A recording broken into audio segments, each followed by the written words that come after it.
This song's called Depths 3. You'll probably notice that it probably has something to do with Depths 1 and 2. And I guess I should give you a very, very brief synopsis. Depths 1 I wrote, it's probably the first song of ours that we wrote that we really felt like we found our sound. I was inspired by a friend of mine that I started Silent Planet with who went to jail and was about mourning his loss. And I used Dante's Inferno to sort of deal with it. The second Depths, I actually haven't told anyone this yet, but the second song was kind of actually inspired by Purgatorio, the second installment in Dante's little trilogy he had there. Depths 2, of course, was capping off the night God slept and was seeing how all this suffering bound together, and that there was a purpose in each of these women's suffering, and realizing that I was the one dreaming. And maybe it wasn't so much God being blind to suffering. This third Depths and the final Depths, most likely, sorry to tell you, or maybe you're happy, maybe you're sick of Depths. This final Depths song, we took a very different musical approach, and you'll notice it's a very slow build. And in this song, I kind of exit from the black hole that brings me through all these perspectives and all these apocalypse sort of moments in history.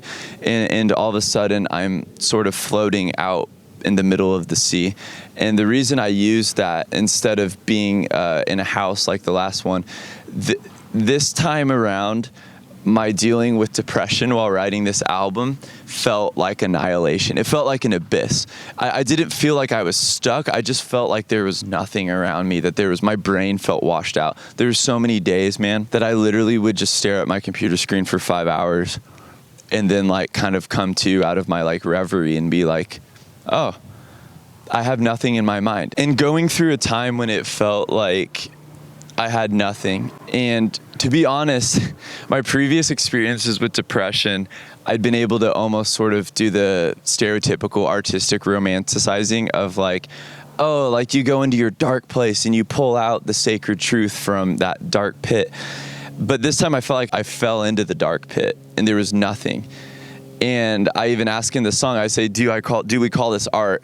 My falling apart, the tangents of an imbalanced heart. Why do I think there's something beautiful about being in this dark place? As much as when I get out of that place and maybe something cool musically comes out of it, it was also horrible.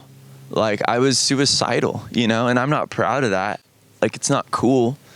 It's horrible. Suicide and not wanting to live is tragic. But when you wake up day after day and you feel completely numb, you think it'd be better just to stop waking up. And I felt that.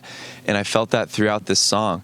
And so I used the metaphor of my masts tattered and my oars shattered and I'm just floating through this black sea. And the only thing I see is the moon. It's the only light is the moon. And so I say, Sister Moon, are we all that's left? Just a silent satellite in the sigh of flesh. And that's what I felt like. I felt like my yelling into the black wasn't even being heard anymore. It was just this annoying sigh. It was nothing, and the universe was just quiet to me. God was quiet to me. I felt really alone in it. I know I meet a lot of people who go through that too. I know that's not a unique phenomenon, unfortunately. A lot of us go through that. And in that song, I experienced this shift where I say I was inhaled by the breath of existence, and eventually I realized that I wasn't getting myself out of this state of depression, that some kind of mystery pulled me back in. And so I say, I hear it for the last time, I am the wind, the be, and the still. And to me, that's the most important thing I've probably ever written.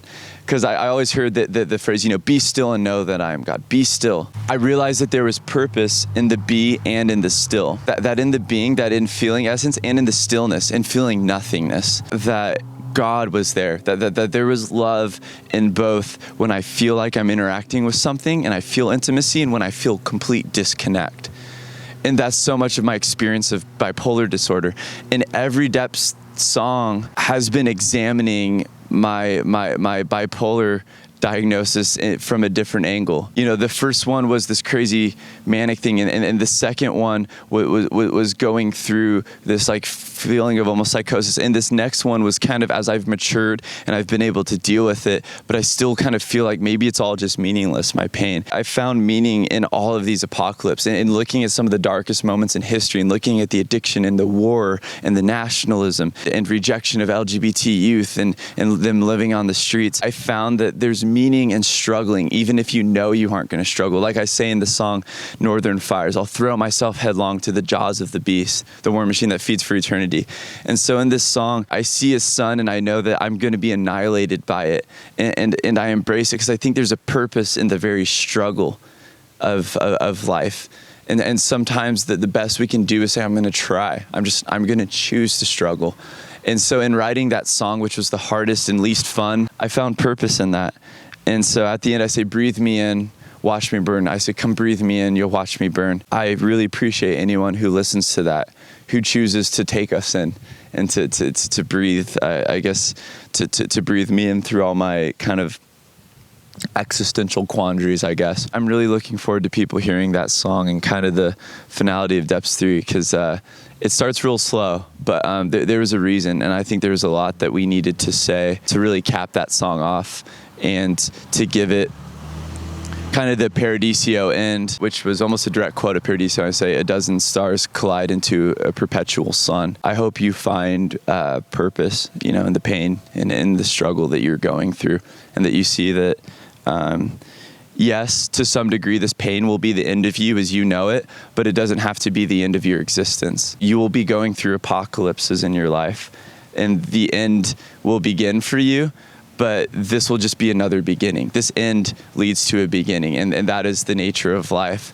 And there's a purpose in those circles. It's not hopeless that sometimes we turn from ending to beginning to ending. So thanks for tuning in. Appreciate y'all. Thanks.